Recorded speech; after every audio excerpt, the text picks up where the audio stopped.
Muy buenos días.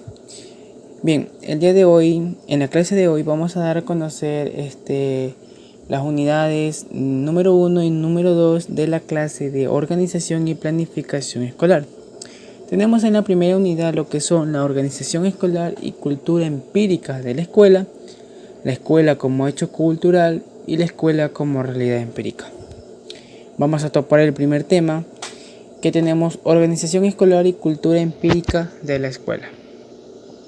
Bien, tenemos lo que es la organización escolar, lo podemos definir como un ámbito de estudio específico que trata de dar respuesta a los problemas educativos, a las actividades y procesos que tienen lugar en los centros educativos. Esto significa que el profesorado ha de entender que es formador y a su vez educador, que tiene una función de docente reflexivo y de investigador sobre su práctica educativa, y por eso ha de tener una formación específica sobre un tema tratado, así como tiempos, espacios para desarrollar este contenido. Puede observar, identificar, analizar, diagnosticar, crear, valorar, evaluar, compartir, corregir y, bueno, sobre todo proponer. La escuela es un ente que educa de forma sistémica con sus proyectos, con y sin incidencias en la comunidad educativa, en su organización, el diseño de espacio, las normas con la selección de contenidos, con su participación en el contexto, etc. El alumnado siempre ha de ser el centro de su actividad y de sus objetivos. Va a ser, sobre todo, el alumno va a ser el motivo principal para poder enseñar. También los centros en el proceso de enseñanza-aprendizaje, pero no solo en las actividades de aula, sino en la escuela en general, como un espacio en el que se generan todas las actividades que por definición son educativos. Por esto es importante que se piense y se creen los ámbitos educativos que sean participativos, que sean metodológicos, organizativos y una variedad.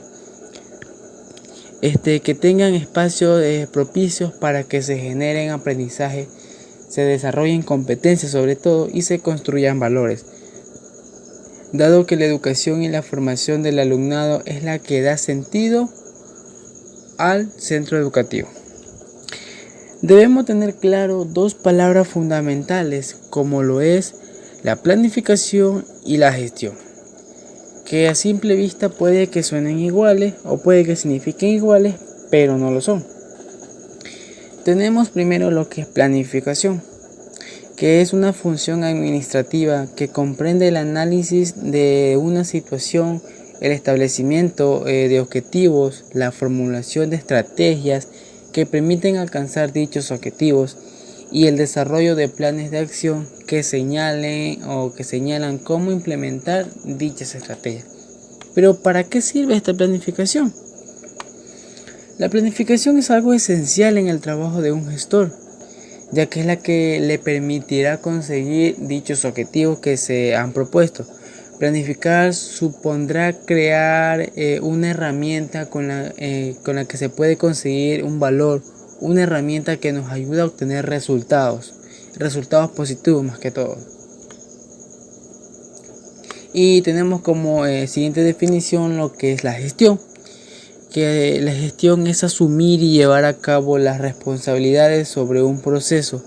Esto puede ser empresarial o personal, lo que incluye la preocupación por la disposición de los recursos y estructuras necesarias para que tenga lugar la coordinación de sus actividades y sus semejantes.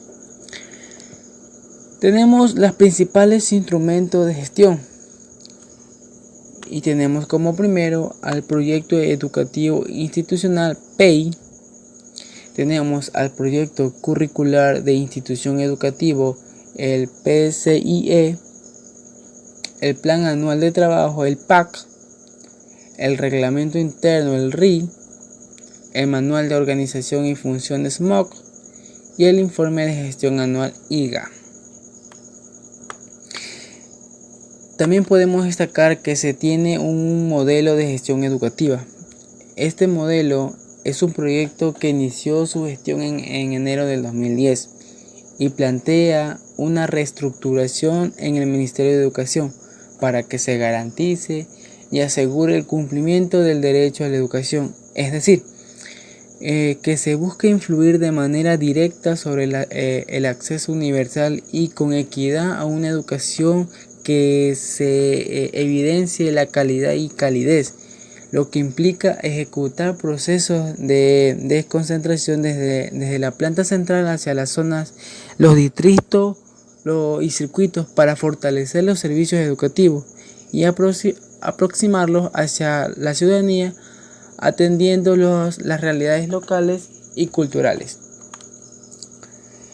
Tenemos también lo que son las dimensiones de la gestión educativa.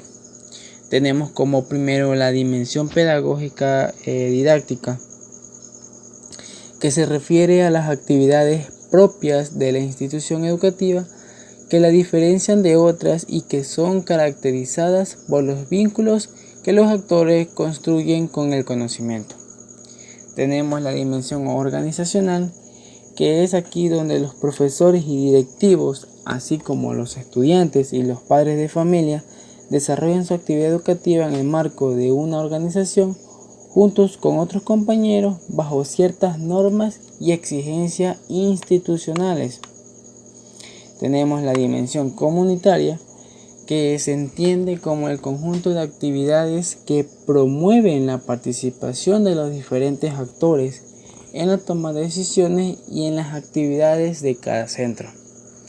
Tenemos de igual manera la dimensión administrativa, que aquí se analizan las acciones de gobierno que incluyen estrategias de manejo de recursos humanos, financieros y tiempos requeridos, así como el manejo de la información significativa.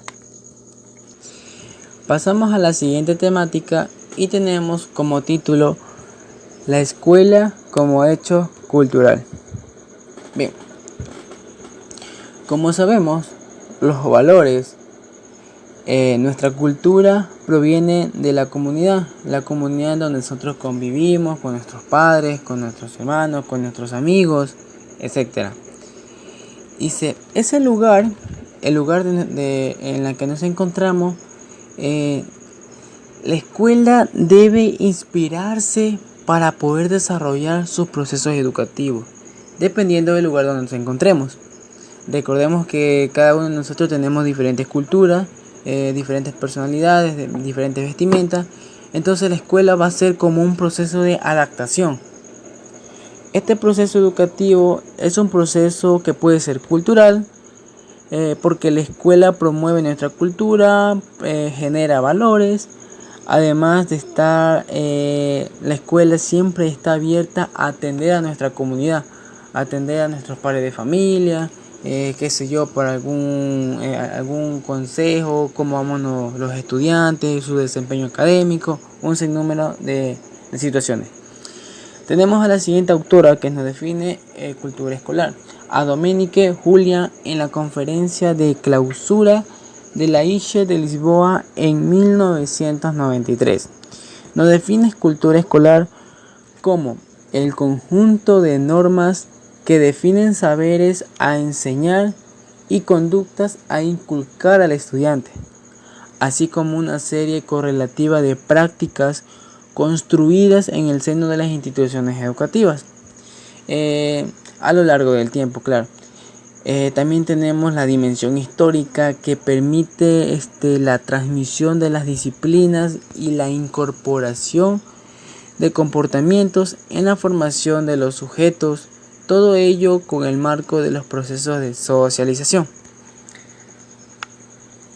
Esta definición de Dominique Julia en 1993 nos da a entender que el concepto de cultura escolar incluirá además la consideración de los actores que componen el cuerpo profesional de las instituciones. En este caso estamos hablando por la parte administrativa. Esta a su vez asume las anteriores normas y prácticas, esto es, los dispositivos instituidos por la sociedad escolarizada, que son reflejos de los modos de pensar, de los modos de actuar en la orientación de los procesos educativos formales, así como la cultura de nuestra infancia, la infancia de todos los niños. Bien, la planificación tiene estrategias en educación. Tenemos como primera estrategia que es la capacidad de planificar y promocionar el desarrollo educativo. Tenemos como segundo que es la capacidad de integración y participación de toda la comunidad educativa. Es lo que nos decíamos, que la escuela da prioridad a que nuestra comunidad pueda ser partícipe por nuestra institución. Pero ¿para qué sirven estas estrategias? Nos permite identificar el desarrollo educativo de cada estudiante, también orienta la posibilidad del éxito y tiene un marco para el plan operativo, el POA. ¿Qué es el POA? El POA son sus abreviaturas y su nombre original es el Plan Operativo Anual, que es un documento formal en el que se enumeran por parte de los responsables de una entidad facturadora, ya sea una compañía, un departamento, una sucursal o oficina, los objetivos a conseguir durante el presente ejercicio. El siguiente tema que vamos a dar a conocer titula La escuela como realidad empírica. Bien, la escuela empírica se basa específicamente en observar experiencias previas para que de esta manera poder planificar el proceso administrativo. Es decir, que se considera importante a la experiencia porque el propósito que se deben alcanzar nuevas formas de poder resolver problemáticas. Este tipo de conocimiento se caracteriza por un enfoque que se basa en la experiencia y que responde directamente a una u otra demanda social o a una u otra necesidad práctica. Los éxitos de las investigaciones empíricas se valoran por la práctica. Su contenido es fácilmente accesible a quien posee un rico conocimiento descriptivo y que a su vez sea explicativo. Rehacer los conocimientos empíricos en el lenguaje del sentido común no es tan complejo. Lo uno y lo otro tienen vínculos que son muy directos. Una particularidad específica del tipo de conocimiento empírico es la subjetividad de los criterios en que se basa la diferenciación de los distintos ángulos del fenómeno. La cantidad de estos criterios es infinita, ya que es un conjunto en lo que se acostumbra a denominar como multiplicidad de aspectos empíricos. Una gran masa de conocimiento empírico permanece sin generalizarse, por lo que el conocimiento obtenido en esto no puede ser utilizado. Según la teoría empírica, se puede administrar correctamente si se sabe lo que se tiene que hacer, y para saber esto es necesario la experiencia sobre casos reales. La escuela empírica se basa en aportes de Ernest Dale, Peter Drucker, Laura Apple, que tienen características exclusivas y principales. Tenemos como primera característica principal, que es la que se basa en la observación de experiencias previas, como ya lo mencionamos. También dice que la experiencia es la fuente de conocimiento. Tenemos como tercera característica, no tiene en cuenta que las situaciones pueden ser diferentes, pueden variar el tipo de experiencia. Y tenemos por último que los administradores son experiencia o con su experiencia siempre saben lo que deben. Bien, pasamos al siguiente título y tenemos la genealogía de la escuela y cambios experimentados en su organización. Bien. Como sabemos, la familia es el primer mundo social del estudiante, del niño o la niña en sus primeros años de vida. Actualmente, la familia ya no desempeña ese rol socializador que le corresponde en épocas atrás. Hoy en día existen otros agentes sociales que han asumido muchas de esas funciones que antes le correspondía obviamente a la familia. Uno de estos agentes, y el principal sobre todo, es la escuela. La escuela como institución social encargada de llevar a cabo la educación en forma organizada y además apoyada por planes y programas de estudios impartidos en diferentes niveles, tiene distintas funciones, entre las cuales podemos destacar: primero, transmite a las nuevas generaciones conocimientos que han sido adquiridos paulatinamente de generaciones anteriores. 2. Busca en la educación las actitudes naturales para desarrollarlas y contribuir de ese modo a la formación de su personalidad. 3. Desarrolla en el educando habilidades y destrezas, pero principalmente se le involucra valores humanos que de alguna u otra manera va a orientar en la vida de ese estudiante. Y tenemos como último que despierta, mantiene y se asemeja a los integrantes o se relaciona con los integrantes de su comunidad el interés por elevar su nivel de cultura, de poder sobresalir en su familia, de ser más destacado, ser más participativo. Nos encontramos en el último tema de la unidad número 1 y tenemos como título: la organización y cultura material de la escuela, espacios, tiempos, orden y disciplina, agentes y programas curriculares y los contextos sociofamiliares. Vamos a dar a conocer estas temáticas para poder entenderlos un poco mejor. Bien, como sabemos, en la escuela los niños aprenden a interactuar con otras personas que no forman parte de su grupo familiar, ya sea con sus compañeritos, con los profesores, con profesores nuevos, etc. Este conocimiento que los niños adquieren en la escuela no corresponde a las materias que se imparten que están dirigidas por el currículo, sino que este aprendizaje también incluye importantes elementos culturales, o sea, ya viene con esa cultura, como en lo principal los valores y las pautas de su conducta. Muchos de estos aprendizajes del niño en la escuela son el resultado de que el currículo quiere que los niños aprendan, que sean más indagadores, que sean más participativos, que tengan valores sobre todo, y que se busque el éxito y que se pueda orientar un poco sus formas de vida, incluyendo las políticas y económicas. Son prácticas orientadas y correctas, y también aprenden pautas y conductas que están socialmente aprobadas.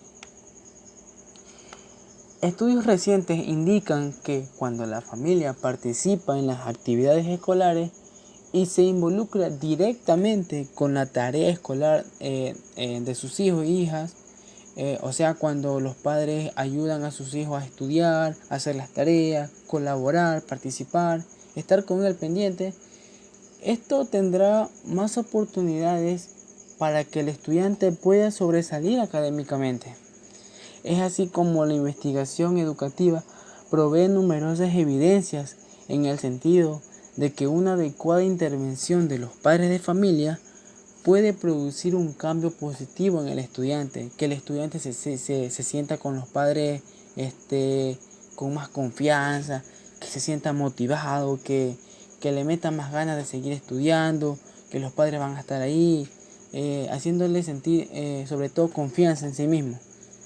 El niño elevará su desempeño escolar, obviamente, Tenemos también como parte principal al profesor, que realiza una parte fundamental en el salón de clase. Y a su vez el profesor se lo ve como varias funciones.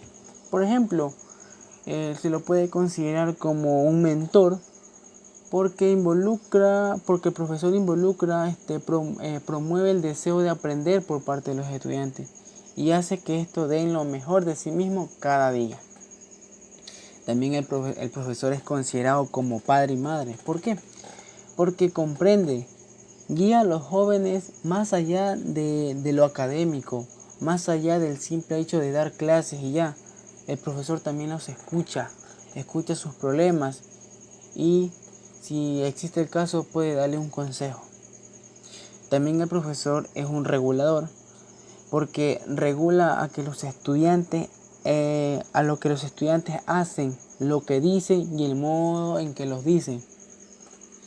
También es considerado como un apuntador, porque el docente recurre a este rol durante las presentaciones orales, cuando un alumno olvida la palabra justa, pierde el hilo de la exposición o no puede continuar. El profesor les ayuda a que recuerden, un empujoncito para que continúen con la exposición. También el profesor está considerado como organizador porque involucra planificar las lecciones que se impartirán. Variará de acuerdo con la cátedra que se está impartiendo. También es un modelo a seguir porque los estudiantes pasan mucho tiempo rodeados de docentes. Estos se transforman en figuras de importancia para la vida del alumno y esto se evidencia más en lo que es en bachillerato, ya que tenemos un sinnúmero de materias y eso involucra que tengamos más profesores y al momento que tenemos más profesores vamos teniendo más confianza, nos volvemos amigos de los profesores, nos ayudamos mutuamente. Bien, también es considerado como fuente de información, ya que disponen de textos académicos y otras fuentes. El profesor también aporta con datos nuevos a ese libro y también puede ser considerado como un asesor. Este es cuando el docente verifica el progreso de sus estudiantes y que los motiva a seguir adelante. Tenemos la unidad número 2, el concepto de organización escolar, origen y evolución y las organizaciones educativas. Tenemos lo que son las organizaciones educativas que hacen referencia al orden que se tiene en una institución para poder desarrollar sus programas. Busca la calidad del proceso de enseñanza-aprendizaje, centrándose específicamente en la organización y la gestión de los centros educativos. El análisis de los objetivos de estas instituciones es fundamental, no solo para aclarar su sentido, sino incluso para el establecimiento de criterios diferenciados. También este análisis ha servido para diferenciar las organizaciones de acuerdo a la estabilidad de su planteamiento o la forma como la definen. Tenemos como por ejemplo las organizaciones rígidas o dinámicas, las organizaciones autogestionarias, las organizaciones congestionarias, organizaciones participativas y las organizaciones autocráticas. Una de las principales o importantes es la gestión participativa, que es un proceso y modelo de gestión que se centra en la evaluación y el aprovechamiento de la información mediante la participación activa de los miembros del equipo para poder lograr los objetivos planteados y las diferentes formas en las que se puede distribuir o compartir el poder, capacidad de influir en el comportamiento de las personas. Estas organizaciones, aunque la responsabilidad final en cuanto a las decisiones recae en el líder del equipo, los colaboradores, que son los compañeros, en los cuales el fin de cuentas también se verán afectados, hacen sus respectivas aportaciones. En este sentido, el agente involucra a cada colaborador para que aporte al esfuerzo, valorando a cada integrante y teniendo una gestión más abierta, responsable y sobre todo flexible.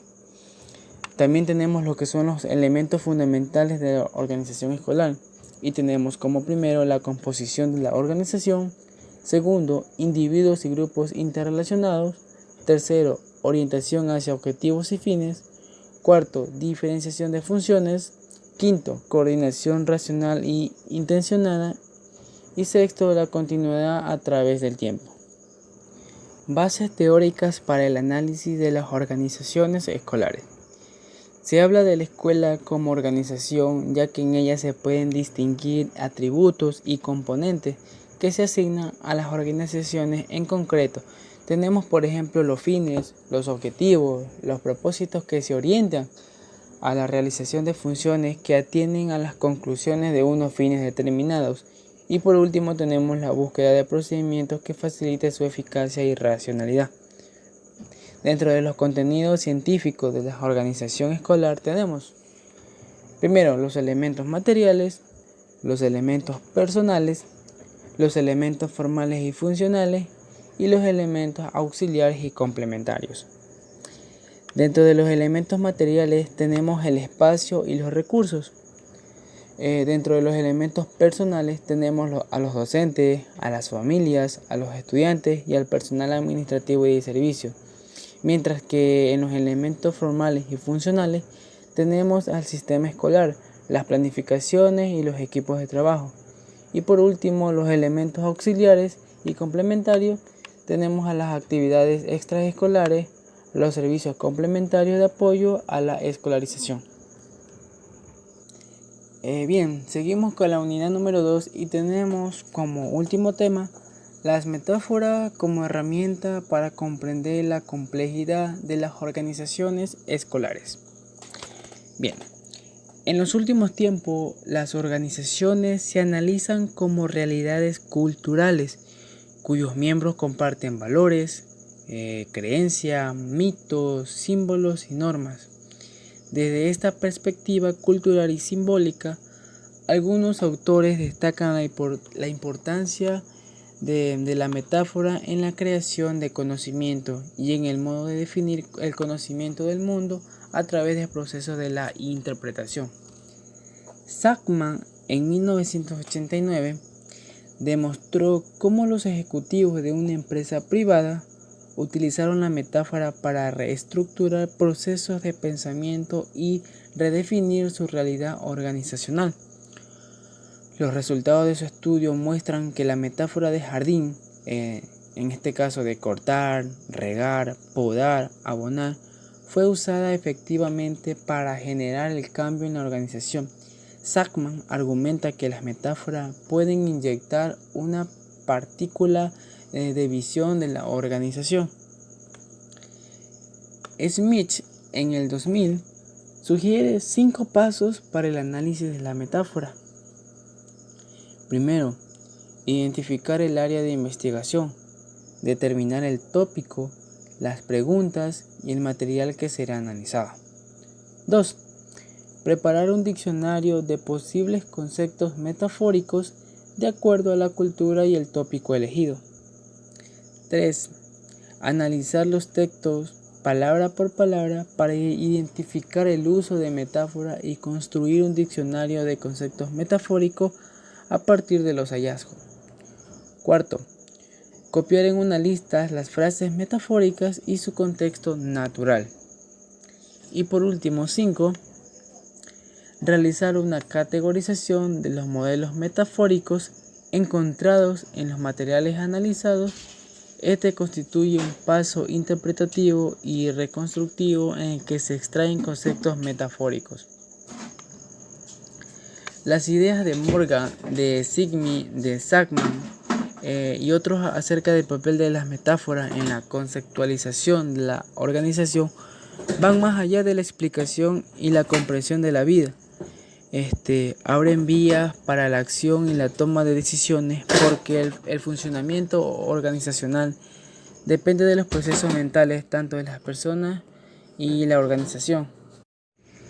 Las metáforas no solo muestran cómo pensamos en relación con una problemática de forma general, también guían nuestros intentos de comprender aspectos particulares de la misma y orienta nuestras acciones con respecto a ella. En definitiva, la metáfora es de naturaleza conceptual y lingüística.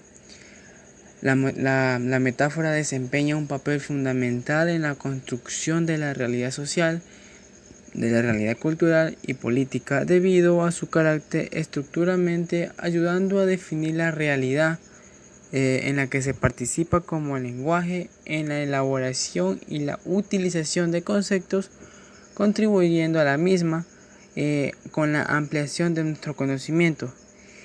Siguiendo a Schock en 1979, que tiene un carácter generativo en la medida que crea nuevas explicaciones y visiones sobre el mundo. Es un modo de interpretar la realidad. Para la conceptualización y la comprensión de la realidad se recurre en numerosas ocasiones. Esta metáfora puede entender el mundo, pues no basta con el que el lenguaje literalmente puede ofrecernos. La metáfora permite describir un sistema de carácter con el que la persona contribuye su partícula de manera que representa e interpreta la realidad. También podemos añadir que las metáforas permiten definir una realidad inabarcable. También podemos añadir que las metáforas permiten definir una realidad inabarcable por la razón de resolver aparentes paradojas y contradicciones que ayuda a integrar partes de una totalidad significativa que permite organizar hechos objetivos en la mente de los participantes.